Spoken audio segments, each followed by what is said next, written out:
Nerfs are here, and they're here early. Normally get them at the end of the month. This time we're getting it in the middle. So you know things must be pretty bad. What's changing? Epira is going from 5 play points to 6 play points. Vals is losing 1 defense. So Epira is a card that is like pretty hard to deal with for a bunch of classes. A lot of classes don't have ways of dealing with a 4 defense follower in ambush. So it's kind of like free damage a lot of the time, especially on curve on 5. Really hard to deal with. Do I think increasing its cost is fair? Makes it really hard to use, I think, at 6. If anything, they should maybe take its attack into 4. Make it more in line with other followers. Because for a 5 cost follower, 5/4 is a really good stats. Increasing its cost makes it really hard to use, I think. So either the aggro forest decks cut him altogether, or maybe only use 1 or 2. I can see him cut him altogether. Vals is a follower with a very, very, very strong fanfare. Followers with very strong fanfares should have a come with a cost to their stats, and you'd expect like a 2/2 for 3 is actually below the curve. But his fanfare is so powerful, kind of like, let's say, like Soulsquasher's fanfare was very good. Her stats were nerfed, but Soulsquasher you had to use immediately. Where this effect you can keep for later, and doesn't make a Vals very powerful, that you can keep the spell you get for later. It's also very good on turn 4. Becoming a 2/1 affects him quite a lot. 1 toughness is very easy to deal with in current rotation. Puppets, 1/3 followers. A lot of things can really deal with that. And when he evolves, he evolves into a 2/3, which dies to a few more things than normally does.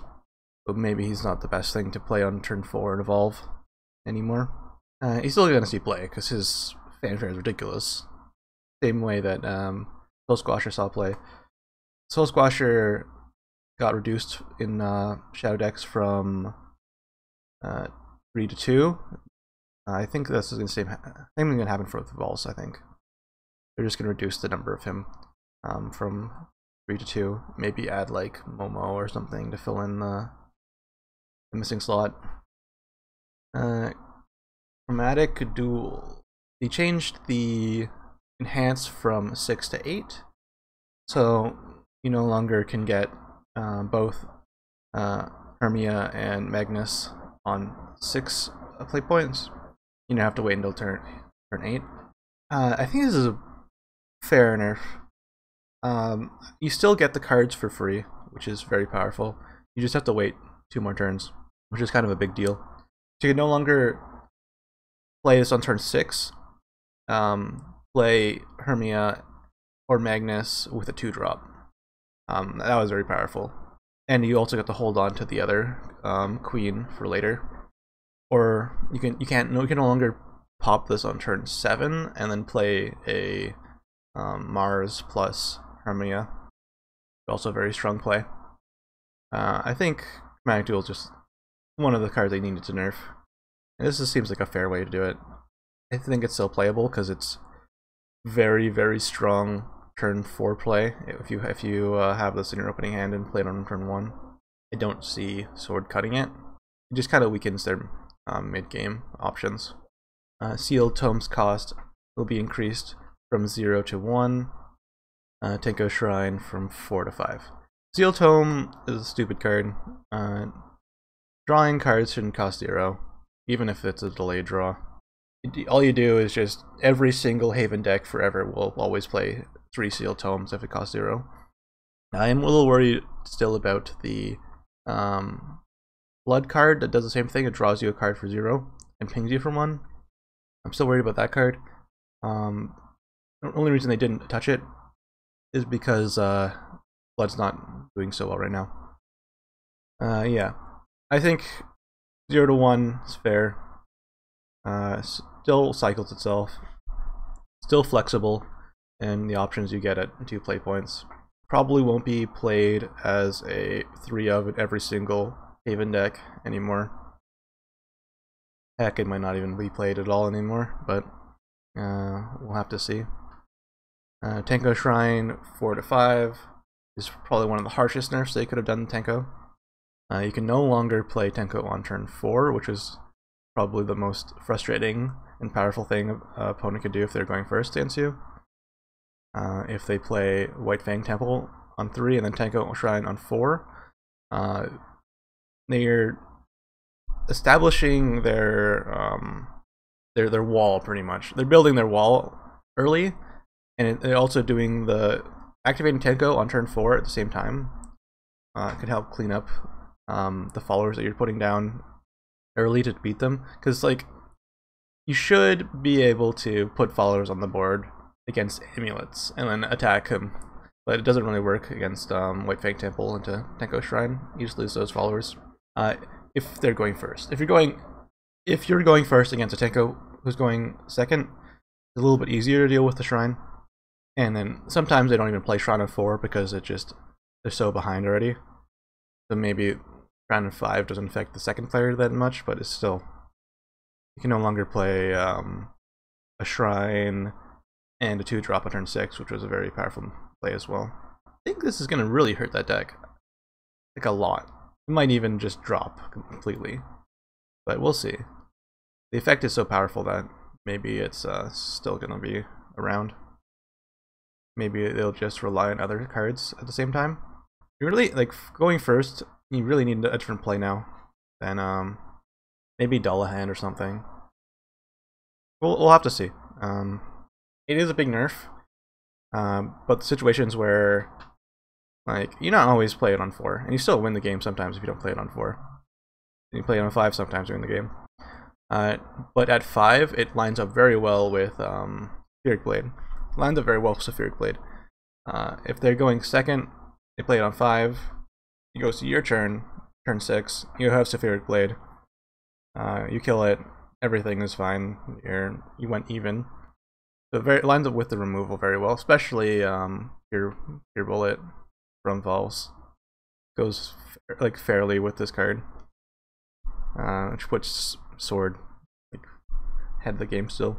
Nerfs to Sword are nerfs. They're not particularly insane nerfs. A lot of its core cards aren't unaffected. I think that Sword's still going to be a tier 1 deck. Probably a lot weaker going second now, because like False on 3 is a very weak play into like Forest or something, or Puppets. Tenko Shrine took a big hit.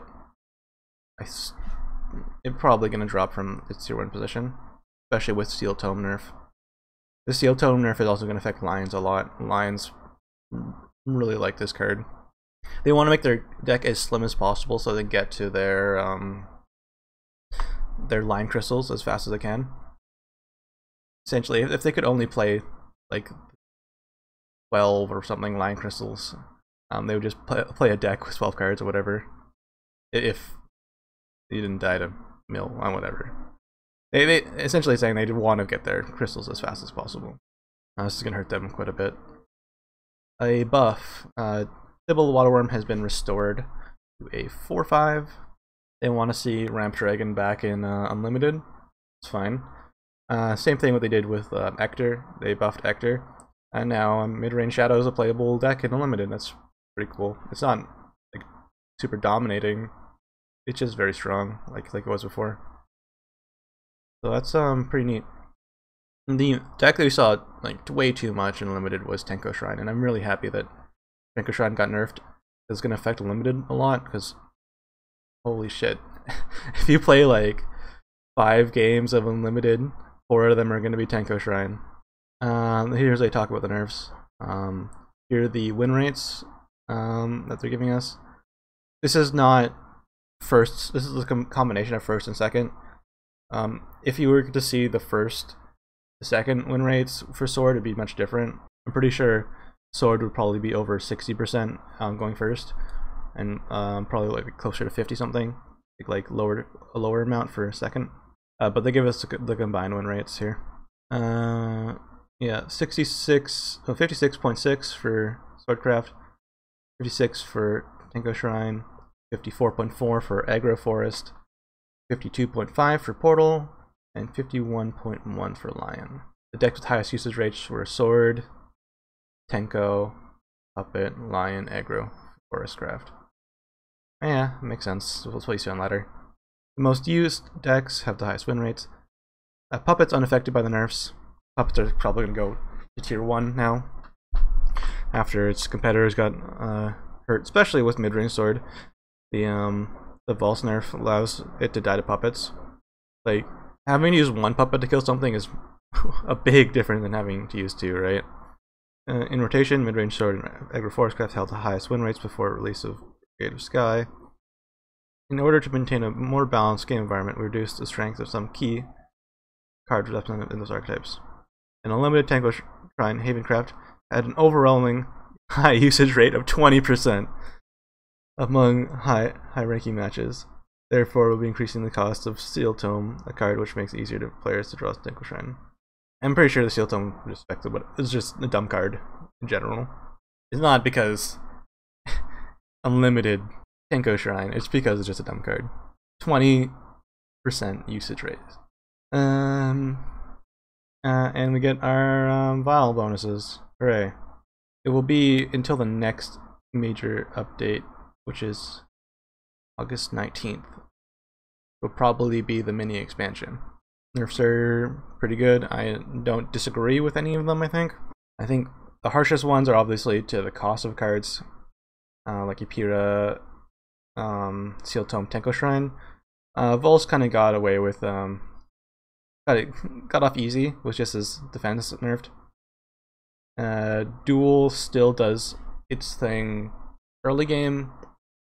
Can no longer be a really good card mid game. It becomes kind of a late game card now. So it's good early game. Doesn't have the same power mid game. Say it has the same power late game. So we'll see how much this affects mid range Sword. Again, puppets were unaffected, so I see puppets being just the best deck. They still have to compete with Aggro Forest. The Aggro Forest only got one card really affected. It's a very good card for them, but they can probably find a way around that. The Tenko Shrine nerf allows more decks that are really hurt by Tenko Shrine to come out. Like Shadow has a very hard time dealing with Tenko Shrine. Maybe we'll see Shadow, but I doubt it because it's just too clunky and slow, I think. I think this is fine. Alright. See you guys next time.